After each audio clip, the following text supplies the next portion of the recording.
Hello YouTube, this is Mr. Hanson broadcasting from my basement in April of 2020. This video is going to go over the assignments for chapters 1 and 2. And I want you to know that this is a one-take wonder video. I will try not to make many mistakes, but if I do, I'm just going to continue on so that I can get this posted for you quickly. So this document right here is a PDF that is 60 pages long with some activities for the outsiders. You probably will not do all these activities. Don't feel like you have to do all 60 pages worth. And today we're going to focus on chapters 1 and 2. Now, if you go into the Google Classroom, you will see where it says assignments. All of the information has been posted. We have a couple of YouTube videos. I'm going to add this video, obviously. And I'm also going to add a video where I explain the chapters in detail and go through some quotes from it. So there's the same PDF right down here. Also, if we go to the PDF itself, or if we go to the front page of the Google Classroom, you will see that the PDF is also posted there. If you can print this out, that's outstanding. If you can't print it out, you could always just look at the PDF and then write down your answers on a piece of paper from there. So if we go through the Outsiders PDF right here, we're going to actually scan down to, because this is all pre-writing or pre-novel stuff, which is good stuff to do, don't get me wrong, but if you have time, feel free to do it. But we're going to focus specifically on chapters 1 and 2 today, and this starts out on page 10. So I have my printed copy right here. I'm going to change the camera angle up to this section, and we're going to discuss what we're doing and why we're doing it as we go through this. So there's page 1, 2, 3, 4, moving on. And all of this is good pre-novel activity stuff. If you have time for it, that's outstanding, especially this concept of empathy, which is a fancy word that means seeing things from someone else's point of view, which is a very important skill in real life for sure. We may come back to this after we do all of the novel activity, after we've read the whole novel, so that you can get an idea from there. Okay, another concept of empathy, walking a mile in someone else's shoes. Again, we are moving forward, though, until we get to page 10. Now, on page 10, we have our reading comprehension questions and higher level thinking questions. And those are the two skills we're thinking about here. Okay, whether we have understood what we've read and whether we can gather something more than just the literal meaning of it. Where it says name, as usual, please write your first and last name, just so that you get in the habit of that. It's such an important skill to be able to make sure that you write your first and last name so that anyone and everyone that understands English can read it. And if you want to put down today's date, you're welcome to do that. Let's talk a little bit about these questions. And just so you know, I did not create this packet. I really appreciate the person that did. It was someone on Teachers Pay Teachers. It was just easier for me to pay them $10 for the packet rather than recreate this whole thing myself. So there will be some errors in it here and there, but overall I think they did a great job, and I really appreciate the person that posted that. Okay, so who is the narrator of The Outsiders? Well, we find out pretty early that that is, wait for it, a guy named Ponyboy. How do we know that? Well, if you go through the document itself, they talk, or not the document, the novel itself. Okay, you can find out right away that they're talking to Ponyboy, where there's the part where, are you all right, Ponyboy? Dari is talking to Ponyboy on page 6, and we find out that this is, of course, a person who was within the novel who is writing the novel itself, so the person's name is Ponyboy. So you could say, Ponyboy, I will write this out for you, and we won't do every single one like this, but I'm just giving you an idea of what to do with this. Ponyboy is the narrator. Okay, and I'd like you to add the novel is written. Can you see that? Not so well. Let me scoot this over. In first person.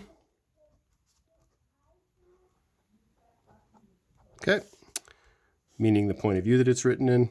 And you could add some details about Ponyboy down here. He is a teenager.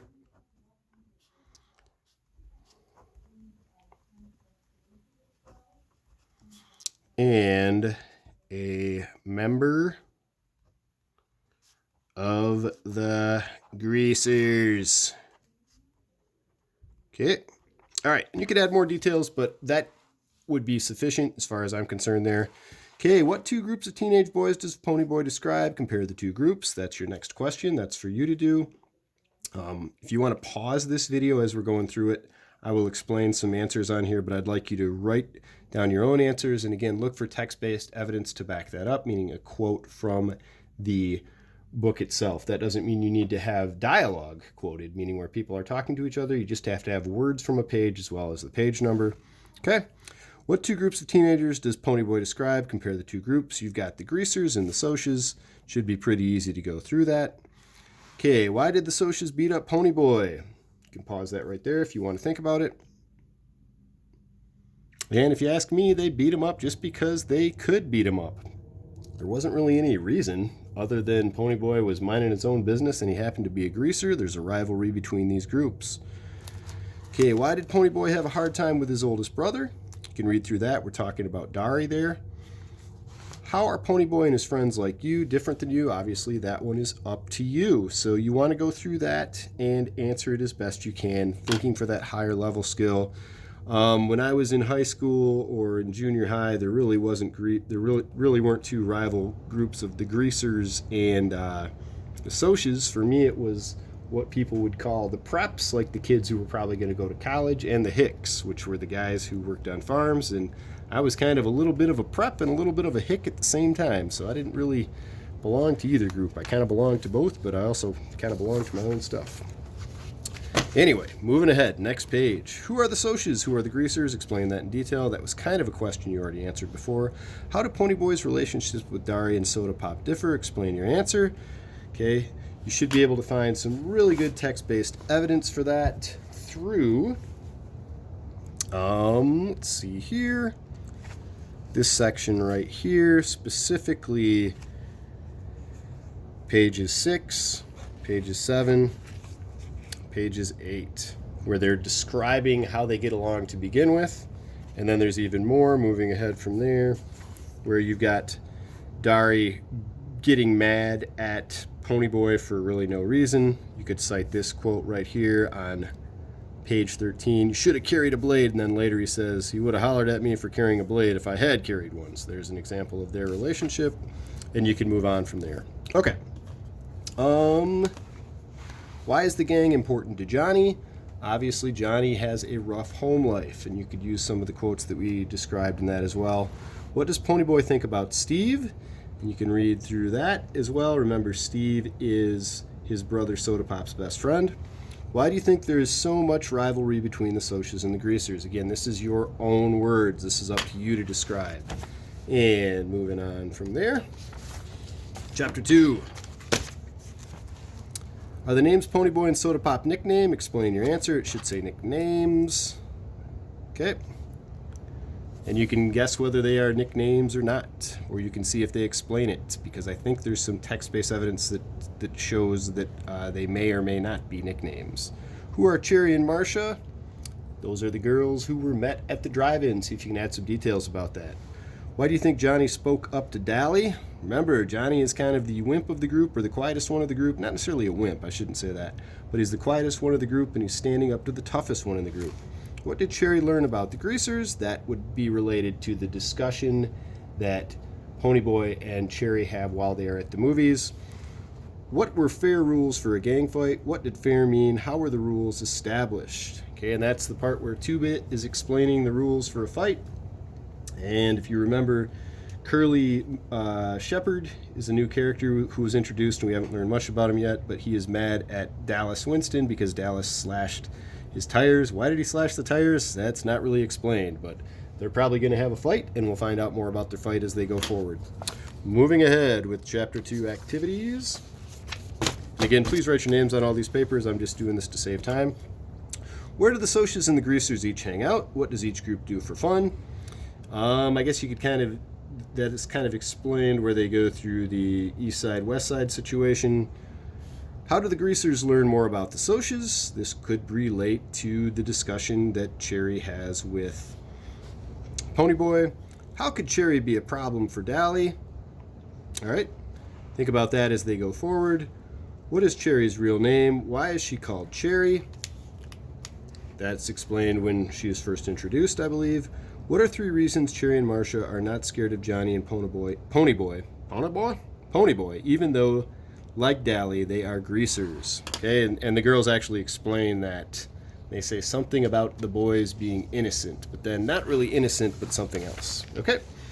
All right, so those are the pages I would like you to complete for chapters 1 and 2. They're all reading comprehension based. We'll get into some greater detail stuff along with vocabulary going forward, but for this week, please try to get these pages done. Again, chapter 1 has, and I wish they would have labeled these, 1, 2, 3, 4, 5,